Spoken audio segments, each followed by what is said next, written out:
Hello everyone, welcome to your own channel. तो सबसे पहले कैसे हैं आप लोग और कैसा गया पेपर, पहले ये बताइए बिना कुछ और सोचे कि हाँ मतलब और क्या क्या है, सामने नहीं है, आने वाला क्या है, ये सब चलो ठीक है। आज IDBI PGDF का पेपर था, एक शिफ्ट में हुआ था जैसे मैंने आपको कल ही बताया था। तो पेपर देखकर पहले लगा कैसे आपको, मतलब झटका लगा या फिर बस बहुत अच्छा गया, ये वो क्या बोलेंगे? पहले जो भी दिए हैं वो पहले एक बार कमेंट ज़रूर कीजिएगा कि शौक लगा या नहीं। तो ये सेल्फ गिवन एनालिसिस है, मतलब मैं जस्ट पेपर देकर आई हूँ और मतलब मुझे तो बहुत शौक लगा। मैं तो लिटरली बताऊँ, मतलब मुझे ऐसा लग रहा था वहाँ पे पेपर जब मैंने देखा, सेक्शन उसके सब्जेक्ट वाइज जो भी सेक्शन थे, कि किसी कन्नड़ सॉन्ग पे पंजाबी डांस करने को बोल रहा है। मतलब लिटरली यार कि मतलब लास्ट ईयर जब भी कोई एग्ज़ाम हम देने जाते हैं तो लास्ट ईयर से कंपेरिजन करते हैं। लास्ट ईयर मतलब जब 20 अक्टूबर को इसका पेपर हुआ था, क्योंकि 31 को जो पेपर था उसमें तो PGDF था नहीं, तो उससे तो खैर कोई कंपेरिजन हम नहीं कर सकते क्योंकि उसमें कंप्यूटर था और आज नहीं था। तो 20 अक्टूबर को जो पेपर था ना, हम उससे कंपेरिजन कर सकते हैं। जब मैं झूठ नहीं बोलूँगी, वो पेपर मैं बस ऐसे ही चली गई थी देने, मतलब पढ़ी नहीं थी मैं उस टाइम, तबीयत थोड़ी ख़राब थी तो इस वजह से मैं पटना में थी नहीं, तो मैं पढ़ाई नहीं की थी, बस ऐसे ही जाकर मैंने पेपर दे दिया था। और ऐसे ही सोच लीजिए, बिना प्रिपरेशन का पेपर दिया था, फिर भी अटेम्प्ट 100+ थे। वो भी GA तो आई थिंक मुझे लगता है उस टाइम 33-34 GA मैंने बनाया था, जबकि कुछ खास वैसा पढ़ा भी नहीं था। क्योंकि GA आप देखेंगे मेरे ही चैनल पे अपलोड है, आप जाके एक बार चेक कीजिएगा GA, तो आपको ये चीज़ पता चलेगा कि लास्ट ईयर का GA कैसा था। डायरेक्ट क्वेश्चन थे GA में लास्ट टाइम, मतलब डायरेक्ट इन द सेंस की उज्ज्वला स्कीम या फिर MSF पूछा था उन्होंने, रेपो रेट का क्या है, ये सब पूछा था उन्होंने क्वेश्चन। तो ऑब्वियस ही बात है, ये सारे क्वेश्चन एकदम ईजी है। उज्ज्वला स्कीम किससे रिलेटेड है, जो भी बैंकिंग प्रिपरेशन कर रहे हैं या जनरल कंपटीशन या नॉलेज भी जिनको होगा उनको भी पता होगा। तो मतलब आई थिंक 10-20 तो आराम से क्वेश्चन वहाँ पे टच हो रहे थे, बना रहे थे लोग। 138 135 अटेम्प्ट सबके थे। लेकिन इससे यार मतलब क्या कर रहे हैं ये लोग, मतलब क्यों ऐसे करते हैं? मतलब इतना शौक आप पहले ही बोल दीजिए कि नहीं भाई क्वेश्चन। मैं खामा सोच रही थी कि एग्जीक्यूटिव का पेपर टफ आया था, GS का, मतलब जो जनरल अवेयरनेस है। आज का जनरल अवेयरनेस लिटरली बता रहे, इतना ज़्यादा स्टेटमेंट वाले क्वेश्चन थे, इतने ज़्यादा स्टेटमेंट वाले क्वेश्चन कि मतलब अगर 100% एक्यूरेसी के साथ बनाती ना, तो 4-5 से ज़्यादा नहीं बनते मुझे लगता है। खैर, मैं ये तो हो गया, थोड़ा फीलिंग्स आ गई उसको लेकर, तो सबसे पहले मैंने बोल दिया। बट एक अगर मतलब सिस्टमैटिक वे में अगर मैं आपको बताऊं, तो रीजनिंग, इंग्लिश, GA और मैथ्स था, ये तो सबको पता है। मैंने शुरुआत किया था रीजनिंग से। देखिए, कोई भी अगर बंदा आपको ये कह रहा है कि क्वेश्चन बहुत इजी थे, बहुत डुएबल थे, हलवा जैसा वर्ड अगर कोई यूज़ कर रहा है, सबसे पहले उससे दोस्ती तोड़ो यार, एकदम एकदम तोड़ो, उसको छोड़ो। एक नंबर का झुट्टा इंसान है, ऐसा बिल्कुल नहीं है। हलवा पेपर नहीं था IDBI का, जबकि ये PGDF है यार। मतलब इतनी निगेटिविटी है इस पेपर को लेके कि मुझे लगा कि लोग तो कम आएंगे ही, प्लस पेपर भी कितना टफ देगा। थोड़ा बहुत चलो ठीक है, थोड़ा बहुत देगा, कितना टफ करेगा पेपर। बट यार पेपर मतलब मेंस पेपर से कम नहीं मुझे लगा।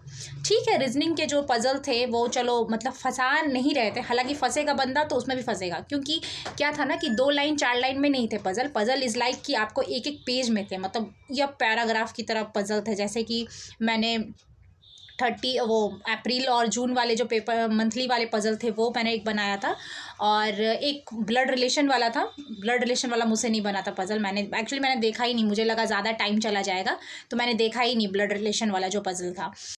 और एक दो कुछ इक्वालिटी के क्वेश्चन थे, इनइक्वालिटी से रिलेटेड थे। एक इनपुट आउटपुट था। देखो, अगर मुझे 2 घंटे दे दिया जाए 1 घंटे दे दिया जाए तो रीजनिंग का सारा क्वेश्चन बन जाएगा, लेकिन हमारे पास टाइम लिमिटेड है, राइट? हमें सारे सब्जेक्ट को देखते हुए बनाना है। तो मैं ऐसा लेके चली थी कि मैं 30 मिनट्स दूंगी रीजनिंग में, ठीक है। मेरे एक फ्रेंड ने कहा था कि 30 मिनट ही रीजनिंग में देना, उससे ज़्यादा नहीं। मैं 30 मिनट में सिर्फ 13 क्वेश्चन रीजनिंग के बनाए थे यार। मतलब इतना गंदे लेवल का मैं फंसी ना उस क्वेश्चन में। जो एक स्टैट जिसने भी दिया होगा उन्हें पता होगा, एक क्वेश्चन था स्टैक वाला। 8 थे, 8 लोग, मतलब कुछ ABCDFG करके था, ठीक है। तो उसमें मैं फंस गई बुरे तरीके से। मेरा ना वो जो बॉटल और C के ऊपर कितना आ रहा है, मैं वहाँ नहीं बन पा रहा था मुझसे। 8 नहीं, मेरे से 9 लोग बन रहे थे वहाँ।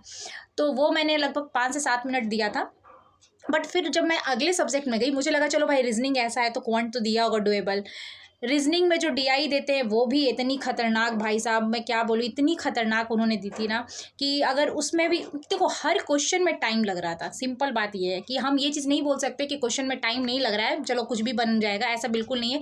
आप जो भी क्वेश्चन बना रहे थे सब में टाइम लग रहा था, और आपका चूँकि लिमिटेड टाइम है तो आपको सब सब्जेक्ट को देखना है।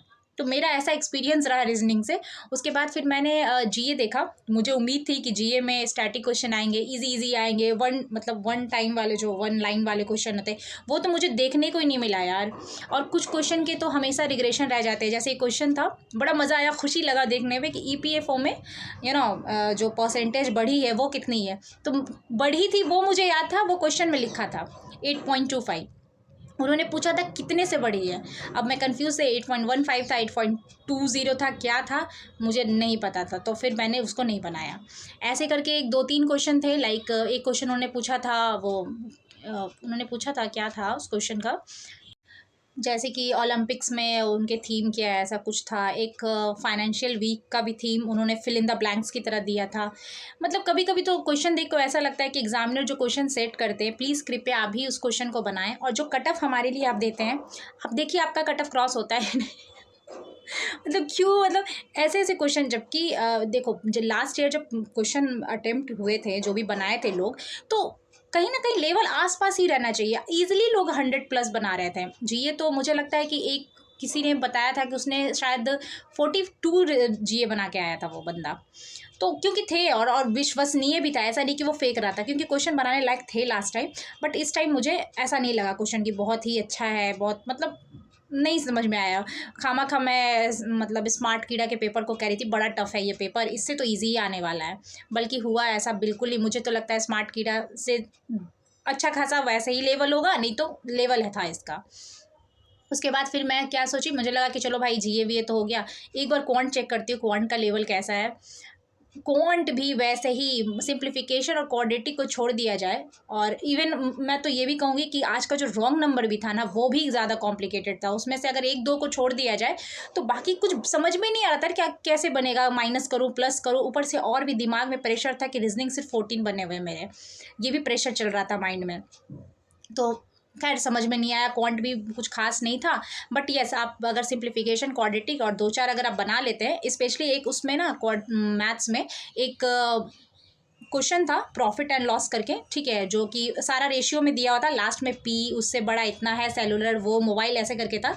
वो जिनका बना होगा 5 क्वेश्चन उनसे उनका बन गया होगा, बट मेरा नहीं बना था वो क्वेश्चन। मैंने शायद सिर्फ सिंप्लीफिकेशन बनाए थे और क्वाड्रेटिक, और 1-2 मैंने वो बनाए थे अरिथमेटिक जो क्वेश्चन। बात ये हो जाती है जब अपना सब्जेक्ट जब लगता है कि चलो अच्छा खासा बन गया है तो एक माइंड पे प्रेशर नहीं रहता है, लेकिन यहाँ प्रेशर था कि रीजनिंग मैंने सिर्फ 14 बनाए सिर्फ 14 बनाए। फिर क्वाड्रेटिक हो गया, फिर मुझे लगा कि एक काम करती हूँ रीजनिंग में जंप मारती हूँ, यार कुछ ना कुछ तो बनेगा ही, उसमें डुएबल होगा कुछ। तो वहाँ मैं गई और उसके बाद मैंने एक पज़ल वहाँ पे बनाया। वो पज़ल ये था, असम, पंजाब और गोवा था, जिसमें उन्होंने कहा था कि 2 से ज़्यादा नहीं, सॉरी 3 से ज़्यादा नहीं, 4 से कम नहीं, ऐसा था क्या, नहीं सॉरी, मतलब 3 से ज़्यादा नहीं होने चाहिए ऐसा था, और 2 से कम नहीं होने चाहिए, ये था। एग्ज़ाम दे क्या होना तो दिमाग इधर उधर रहता है। तो ये वाला पजल मेरा बना। उसके बाद फिर मुझे सडनली याद आया इंग्लिश भी है और सेक्शनल कट ऑफ भी निकालना है इंग्लिश का। तो ऑलमोस्ट मेरे पास सिर्फ 35 मिनट्स थे, मैंने इंग्लिश में जंप किया। अरे भाई साहब, इंग्लिश तो मतलब मुझे लग रहा था मैं क्लर्क मेंस, आई थिंक वो भी क्लर्क मेंस अगर बोलूँ उसका भी टफर साइड वाला, ये नहीं कि क्लर्क मेंस मैं RRB क्लर्क मेंस बोल रही हूँ। पैसेज तो चलो ठीक है पढ़ भी लूँ, लेकिन क्वेश्चन डायरेक्ट बिल्कुल नहीं थे, बिल्कुल भी क्वेश्चन डायरेक्ट नहीं थे। और कुछ वर्ड्स ऐसे थे कि बहुत ही मतलब वर्ड्स वोकैब तो चलो इजी थे, उन्होंने कुछ कुछ दिया था, अकाउंट 4 का दिया था मतलब, फिर शायद एक शेयर का भी कुछ था, आई थिंक उसका भी था एक वोकैब। तो वोकैब तो चलो भाई डुएबल थे, लेकिन बाकी अगर पैसेज देखा जाए तो मुझे पैसेज बहुत ही ईजी नहीं लगा, बहुत ढूंढना पड़ रहा था। और सबसे पहली बात, समय बहुत लिमिटेड था। मैं बार बार ये लाइन बोल रही हूँ क्योंकि आप ध्यान दें, जो भी लोग अगर आपको ऐसा बोलते हैं कि मैंने 50 रीजनिंग बना लिए या फिर 45 रीजनिंग बना लिए या मैथ्स 35 बना लिए, तो टाइम भी लिमिटेड है भैया, उसको भी देखना पड़ता है टाइम को भी। तो इंग्लिश में ये था। उसके बाद एक क्लोज टेस्ट था जिसमें आपको करना था, वर्ड स्वैप के 2-3 क्वेश्चन थे, कॉलम बेस वाले 2-3 थे, बट सबका लेवल अच्छा खासा था, ठीक है, किसी का भी लेवल कलर के लेवल का या फिर लास्ट ईयर के लेवल का नहीं था, कोई भी पेपर का लेवल था। और इंग्लिश में लास्ट में 2-3 क्वेश्चन उन्होंने डाला था वर्ड स्वैप के, वो बहुत अच्छे थे। वही 3 क्वेश्चन, मतलब वो सब इज्जत बताने वाले क्वेश्चन बनाए होंगे, उनको पता चल गया होगा कि ये 2-3 क्वेश्चन डुएबल है।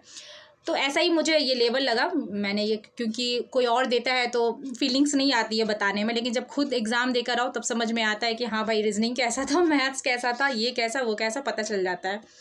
तो अगर आपने भी दिया है तो प्लीज़ अपने अटेम्प्ट बताइएगा, और प्लीज़ एक्यूरेसी के साथ बताइएगा। जैसे मेरे बगल वाला बोल रहा था, यार कितना हलवा पेपर था। अगर वो देखेगा ना ये वीडियो तो समझ जाएगा कि मैं ही उसके बगल में बैठी थी। वो बंदा कह रहा है बहुत ही हलवा पेपर था यार, क्या था पेपर में, मेरे तो 190 बन गए, 190 बने। मैंने कहा यार कुछ ऐसा झूठ बोलो जो सामने वाला डाइजेस्ट कर सके। 190 बना के बैठा है बंदा, नहीं मतलब इतना ज़्यादा मतलब स्कॉलर बैठे हैं लोग। तो ये सब चीज़ों पे ध्यान मत दीजिए, पेपर टफ था। और मैं अपने ओवरऑल अटेम्प्ट बताऊँ तो मेरे अटेम्प्ट 84 ही रह गए, जबकि लास्ट ईयर मेरे अटेम्प्ट, मतलब लास्ट टाइम जब हुआ था तो मेरे 110 अटेम्प्ट थे मेरे। तो पता नहीं क्या है, मुझे तो समझ में नहीं आया पेपर, मुझे अच्छा खासा कॉम्प्लिकेटेड लगा। हाँ, एक पज़ल में मैं अच्छा खासा टाइम मैंने ले लिया, तो मुझे ऐसा लगता है कि अगर वो मैं वहाँ नहीं फंसती तो एक शायद 5 क्वेश्चन का कुछ और बना सकती थी बस। बल्कि जीए तो बिल्कुल भी नहीं, मुझे नहीं समझ में आया यार जीए। पता नहीं, मुझे तो लगता है बेकार ही मैंने दिसंबर वगैरह भी पढ़ लिया, मार्च फरवरी पढ़ ली थी तो काम चल जाता, क्योंकि ऑलमोस्ट क्वेश्चन मुझे लगता है दिसंबर से एक शायद नवंबर के थे, ज़्यादातर फरवरी मार्च उन्होंने लिख रखा था। तो आप भी बताइए अपना अटेम्प्ट कितना रहा, आपका अटेम्प्ट, और पेपर कैसा गया, और शौक लगा या नहीं ये भी ज़रूर बताइएगा। क्योंकि रश तो था, ऐसा नहीं कि लोग बोलते हैं फॉर्म नहीं फिलअप करना है, इतनी निगेटिविटी है, ये है वो है, कितना कुछ बोलते हैं यार, फिर भी इतने सारे स्टूडेंट पहुंचते हैं। तो जैसा भी रहे जो भी, प्लीज़ अपना प्यार बनाए रखिए इस चैनल पे, सब्सक्राइब कीजिए, शेयर कीजिए। और हमेशा की तरह मैं जीए ज़रूर अपलोड करूँगी, बट ये स्टेटमेंट वाले क्वेश्चन बहुत थे, तो अगर मेरे पास मतलब एक साथ आते हैं क्वेश्चन तो मैं फटाफट बिना टाइम गवाए एज यूजुअल अपलोड कर दूँगी। Thank you so much, take care. और आई थिंक ये एग्ज़ाम लास्ट था, अभी तो कोई पेपर नहीं है, तो थोड़ा सा इन्जॉय कीजिए। शैतान मूवी लगी है, वो देखिए जाकर। मैं यही बोलूँगी, क्या बोलूँ यार, ऐसा ऐसा एग्ज़ाम जाता है, मतलब मत पूछो। तो बस वो देखिए और इन्जॉय कीजिए। थैंक यू सो मच, अपना ख्याल रखिए।